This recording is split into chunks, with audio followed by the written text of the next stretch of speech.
Bonjour à tous, bienvenue dans cette vidéo chamanique. Aujourd'hui je me trouve en Espagne, je suis en formation de sonothérapie et c'est mon jour off et donc je me suis dit que j'allais vous faire une petite vidéo. Alors par contre il y a un petit peu de vent, donc j'espère que la qualité sonore de cet enregistrement sera ok, auquel cas je la referai, voilà. Alors aujourd'hui j'ai décidé de vous parler du domaine du rêve pour plusieurs raisons.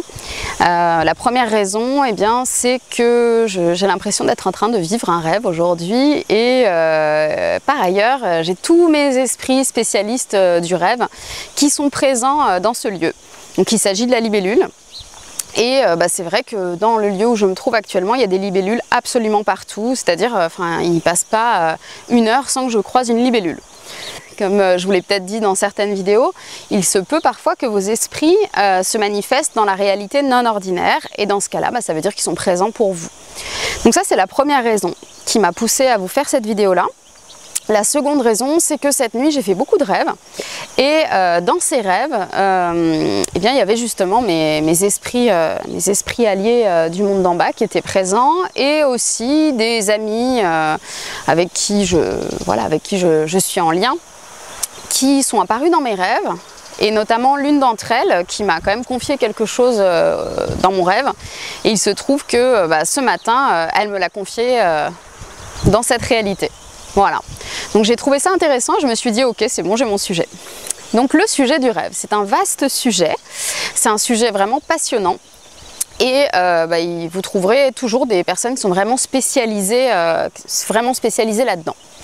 Alors pour commencer, moi je commencerai par vous dire que en chamanisme, on considère que le rêve, c'est la même chose que cette réalité. C'est-à-dire que ce que vous croisez dans vos rêves a autant d'importance que ce que vous croisez dans cette réalité. D'ailleurs c'est rigolo parce que c'est vrai que quand j'étais partie en Amazonie, j'avais rêvé, la veille de la cérémonie que j'avais faite, j'avais rêvé d'une chamane, j'avais rêvé du fait qu'elle faisait cette cérémonie avec moi et elle officiait avec sa fille. Et donc c'était une cérémonie de nettoyage par une plante. Et il se trouve que dans ce rêve-là, j'ai rencontré quand même la femme que j'allais réellement rencontrer le lendemain. Donc quand même. Et que dans mon rêve, j'étais déjà en train de faire la cérémonie, ce qui fait que j'ai été malade toute la nuit. Alors que j'étais seulement en train de vivre un rêve de quelque chose de totalement onirique, rien de physique en tout cas. Donc voilà, donc pour les chamans, le rêve ou la réalité non ordinaire, ça a la même importance. Pour eux, c'est exactement la même chose. Donc bien sûr, c'est pas du tout ce qu'on nous dit dans les sociétés occidentales dans lesquelles nous vivons, hein. Mais pourtant, ça a vraiment la même importance. Pour les chamans, faire un voyage chamanique, pour eux, c'est faire un rêve. D'ailleurs, on appelle ça souvent un rêve chamanique. Parce que pour eux, c'est tout à fait la même chose. Voilà. Vous avez pas mal de sociétés chamaniques en fait qui accordaient vraiment une très grande importance au domaine du rêve et notamment, c'est assez connu, c'est les aborigènes d'Australie. Voilà. Il faut savoir aussi qu'il y avait d'autres sociétés dans lesquelles en fait on avait des sortes d'espions spécialistes du domaine du rêve qui par le biais des rêves nocturnes étaient capables d'aller espionner les autres villages, les autres tribus, savoir est-ce que telle tribu projette de nous attaquer ou pas, est-ce que telle personne va bien dans tel endroit, enfin voilà, ce sont des choses qui étaient totalement répandues et totalement communes. Ce qui, encore une fois, peut sembler un peu étrange dans nos sociétés occidentales, n'est-ce pas? Donc, tout ça pour dire que, en fait, le domaine du rêve, c'est quelque chose de tout à fait normal dans le monde chamanique. Alors, moi, aujourd'hui, j'avais envie de vous en parler parce que, effectivement, étant donné que c'est aussi important que cette réalité, que se passe-t-il si je fais des cauchemars? Par exemple, si je rêve qu'il se passe quelque chose de grave pour quelqu'un que j'aime ou pour moi-même, on va rester sur soi pour moi-même. Voilà, je rêve qu'il m'arrive quelque chose d'assez grave et je ne sais pas s'il s'agit d'un rêve prémonitoire, je ne sais pas s'il s'agit juste d'une projection de mes peurs, enfin je ne sais pas en fait de quoi il ressort, mais j'ai fait ce cauchemar et éventuellement c'est un cauchemar qui se répète, hein, un cauchemar qui revient. Alors dans ce cas-là, on va pouvoir aller faire un travail chamanique avec notre esprit spécialiste, il y a tout plein d'oiseaux, c'est magique. Et cet esprit spécialiste va nous aider à aller transformer, transmuter le cauchemar. C'est-à-dire qu'on va lui donner une autre énergie, une autre issue, de manière à ce que la réalité dans laquelle nous vivons soit affectée différemment. Voilà. On peut aussi aller chercher des informations dans le rêve, c'est-à-dire qu'il s'agisse d'un rêve positif ou d'un cauchemar. Parfois, vous serez d'accord avec moi sur le fait que des fois on ne comprend pas trop pourquoi est-ce qu'on a fait ce rêve-là.